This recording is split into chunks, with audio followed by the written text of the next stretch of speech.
यह वीडियो भी काल्पनिक है। पिछले वाले की तरह यह भी इमेजिनेशन में देखिए। इसे कृपया करके दिल पे ना लीजिए, कहीं और लीजिए। और फिर भी ऑफेंड हो गए तो स्टार्ट से डिस्क्लेमर वापस देखिए। Thank you.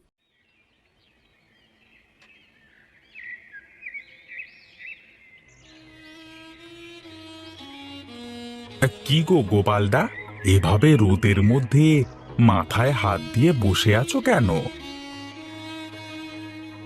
বসে কি আর সাধে আছি রে। এই দেখ, আমার এবারের ফসলগুলো সব নষ্ট হয়ে গেল রে।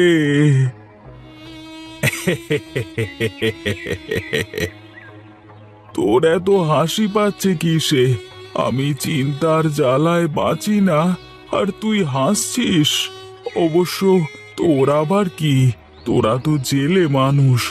ভোরবেলায় যাবি, দু চারটে মাছ মারবি, তারপর বিক্রি করে সারা দিন খাবি আর ঘুরে বেড়াবি। তোদের আর চিন্তা কি? হ্যাঁ, তা তো বটেই। তা বলি কি, তুমিও তো এত বছর ধরে চাষ করলে, তবে কিছু তো করতে পারলে না। আমাদের মতো মাছ ধরতে গেলেও তো সংসারটা চলে নাকি? হ্যাঁ রে, তুই তো ভালো কথাই বললি। দেখি, বাড়ি গিয়ে গিন্নির সাথে কথা বলে দেখি সে কি বলে। সারা বছর আমারও আর এই চাষ করতে মন যাচ্ছে না, শুধু লোকসান আর লোকসান। তাহলে থাকো গোপালদা, আমি এখন আসি। বাজারের দিকে যাই গো।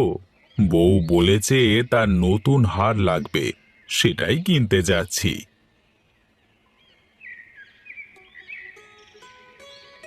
হায় রে কপাল, আমি সারা দিন মাঠে কাজ করে পেটের ভাত জোগাতে পারি না, আর ওরা এক বেলা কাজ করে বইয়ের জন্য হার কিনতে যাচ্ছে। না, এবার একটা কিছু করা লাগবে। এভাবে আর বাঁচা সম্ভব না। যাই, এখন বাড়ির দিকে যাই।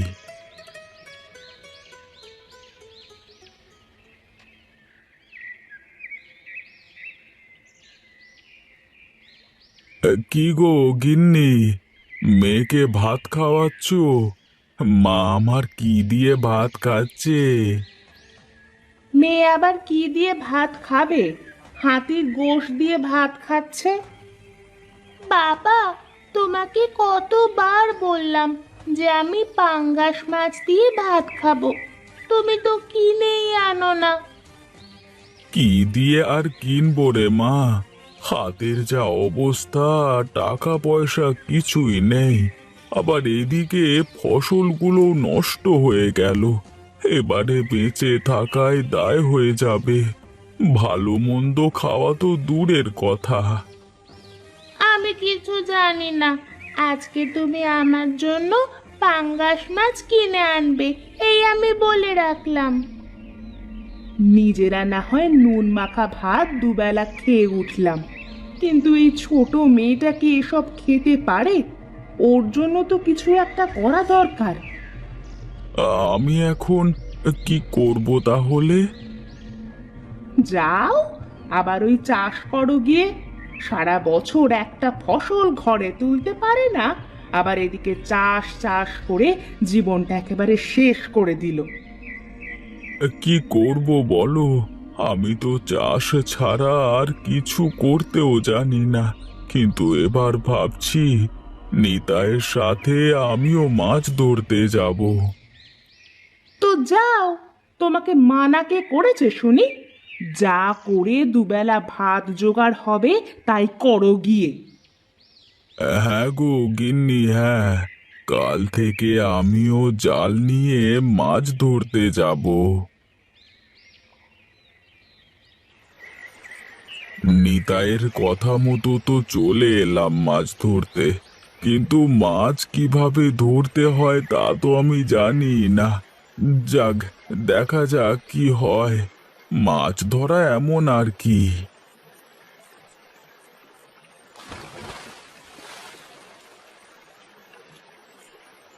না, আর হলো না। এভাবে সারা দিন ঘুরে ঘুরে একটা মাছের দেখাও মিলল না। এখন বাড়ি গিয়ে বউকে কি বলি? ওদিকে আমার মেয়েটাও শুধু ভাত খেতে পারে না। ওর জন্য তো একটা মাছ পেলেও মনে শান্তি হতো। যাই, আজ আর বেলা নেই, কালকে আবার আসবো। জানতাম, আমি জানতাম যে তুমি এই কাজটাও ঠিক মতো করতে পারবে না। কিন্তু আমি কি করব বলো গিন্নি? সারাদিন নদীতে ঘুরে ঘুরে একটা মাছও চোখে বাঁধলো না। ঘরে কোনো বাজার নেই, সকালে মেয়েটাকে কি দিয়ে ভাত দেব সেই খেয়াল আছে তোমার? আছে গো গিন্নি, আছে। হ্যাঁ, সেই খেয়াল তো আছে। থাকলে পারে তুমি আর এভাবে খালি হাতে ঘুরে বেড়াতে পারতে না। না, যে করেই হোক কালকে আমাকে মাছ পেতেই হবে, নইলে আর এভাবে দিন কাটছে না।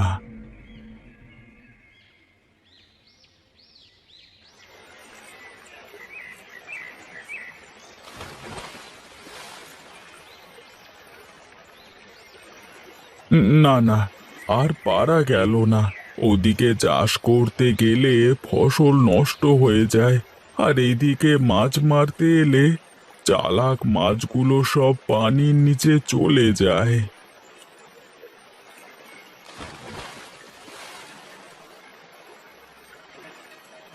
এই তো পেয়েছি।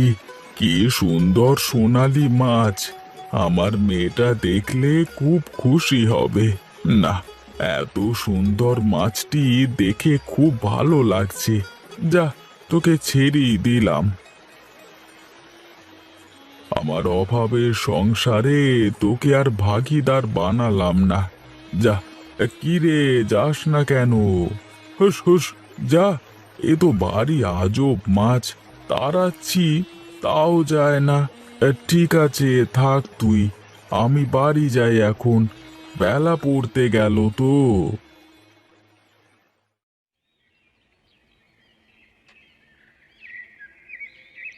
কি রে ভাই, শুনলাম নাকি তুইও মাছ মারতে যাস? তা কথা কি সত্য নাকি? হ্যাঁ রে, দেখতে পাচ্ছিস না, কাঁধে জাল নিয়ে বাড়ি যাচ্ছি। তা না হয় বুঝলাম, কিন্তু তোর হাতে মাছ কই? সে কথা আর বলিস না রে নিতাই, সারা দিন নদীর এদিক ওদিক ঘুরে বেড়াই, কিন্তু কোনো মাছের দেখা পাই না। কি করব বল? মাছ এখন আর ওভাবে পাওয়া যায় না রে। তাহলে? এখন মাছ ধরবার জন্য নতুন জাল উঠেছে বাজারে, সেই জাল নদীতে পেতে তুলে মাছ এমনিতেই জাল ভরে যায়। তা সেই জালের দাম কত করে? প্রতিটা জাল 200 টাকা করে। থাক রে ভাই, থাক তাহলে। অত টাকা দিয়ে আমার কেনবার সামর্থ্য নেই। থাক তুই, আমি আসি তাহলে।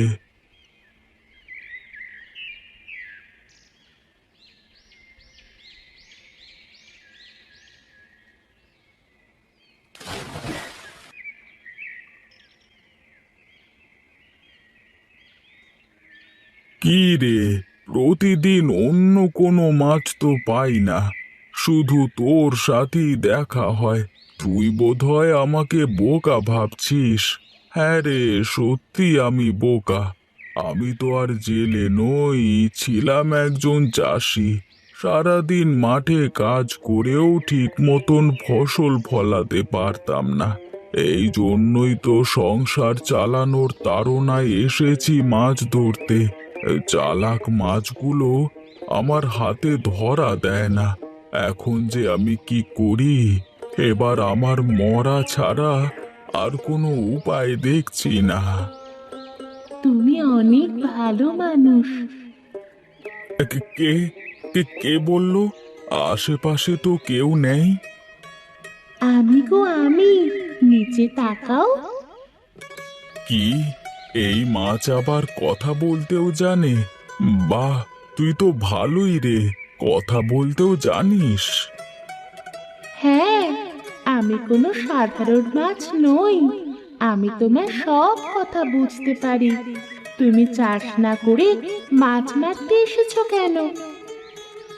তোকে বললাম না, প্রতিবারই আমার ফসল ঠিকভাবে ঘরে তুলতে পারি না।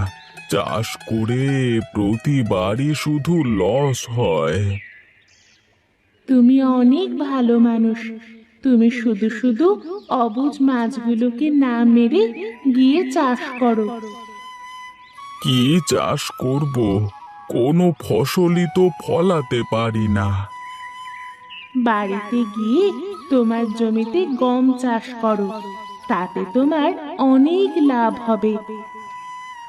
কিন্তু এখন তো সবাই ধান চাষ করছে, এখন গম চাষ করলে তো আবার লস হবে। আমি তোমাকে যা বললাম তুমি তাই করো। আমার আশীর্বাদ তোমার সাথে থাকবে। ঠিক আছে।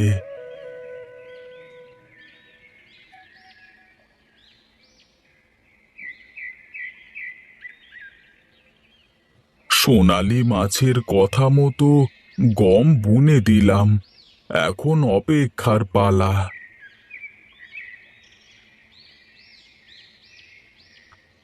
কি রে গোপালদা, এ জমিতে কি বুনলি? এখানে কিছু গমের বীজ বুনলাম রে। তা তুই কি পাগল নাকি বলদ? এই সময় আবার গম বনে কে? কে আবার বুনবে? আমি বুনি। তুই গিয়ে নিজের কাজ কর গিয়ে।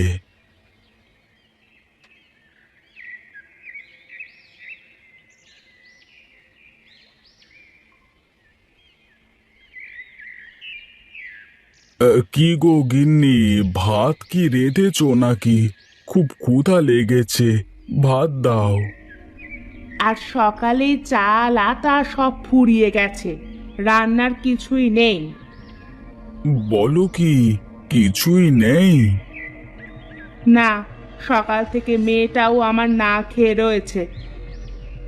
যাই দেখি, জমিদার বাবুর কাছ থেকে কিছু টাকা সুদে ধার নেওয়া যায় নাকি। টাকা তো নিতে যাচ্ছ, শোধ দিবা কিভাবে? জমিতে গম বুনে এলাম গিন্নি, গমগুলো হলে টাকা পরিশোধ করে দেব। তোমার তো কোনো ফসলই হয় না। এখন ধান নিয়ে পরে যদি ফসল না হয় তখন কি করবে? তা তখন দেখা যাবে।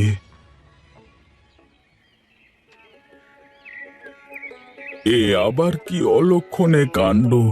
10-15 দিন হলো গম বুনলাম, এ কদিনে গম পেকে গেল। আর এত ফলনওয়ালা গম তো আমি জীবনেও দেখিনি।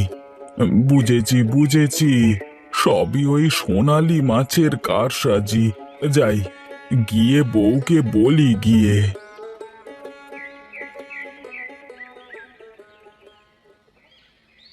গিন্নি, ও গিন্নি, কোথায় গেলে গো তোমরা?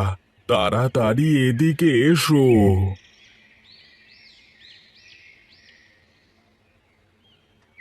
কি হয়েছে? এত ডাকাডাকি করছো কেন? এবার আমাদের ভাগ্য খুলে গেছে গো গিন্নি। কি হয়েছে তা তো বলবা। হে, হে, তোমাকে না বলেছিলাম জমিতে গম বুনেছি, সেই গম এ কদিনেই বড় হয়ে পেকে গেছে, আর ফলনও হয়েছে খুব। তাই নাকি? তাহলে তো খুব ভালো হয়েছে। আর আমাদের কোনো অভাব থাকবে না। তাহলে বাবা আমার জন্য পাঙ্গাস কিনবে এবার? হ্যাঁ রে মা, হ্যাঁ, এবার তোর জন্য বাজারের সব থেকে বড় পাঙাশটি নিয়ে আসবো। তাহলে থাকো তোমরা, গমগুলো আবার বাজারে বিক্রি করতে হবে, অনেক কাজ। আমি যাই এখন। হ্যাঁ, যাও যাও।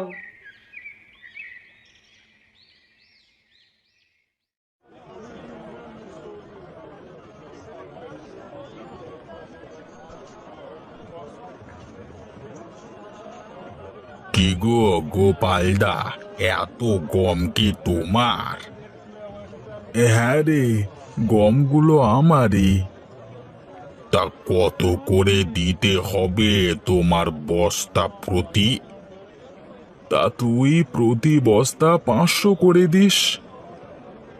না গো গোপালদা, এত দাম বড্ড বেশি হয়, কিছু কম করে বলো।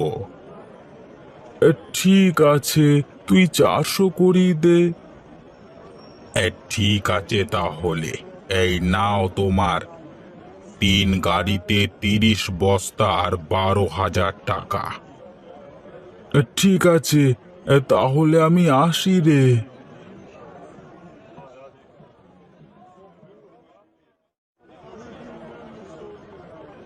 এই যে নিতাই, এই বড় পাঙাশগুলো কত করে রে?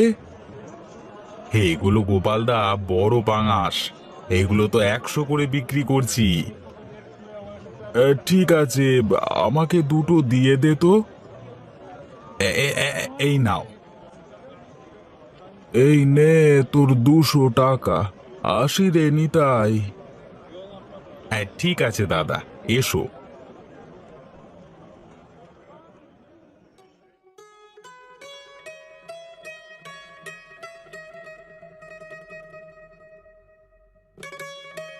বাবা, আমার জন্য মাছ এনেছো তো? হ্যাঁ রে মা, তোর জন্য বাজারের সব থেকে বড় পাঙাশ এনেছি। গিন্নি, এই নাও, বাজারগুলো নিয়ে যাও। গম কত টাকায় বিক্রি করলে গো? এই তো 12,000 টাকায়। কি, এত টাকা? হ্যাঁ গো হ্যাঁ, এবার থেকে আর আমাদের কোনো অভাব নেই।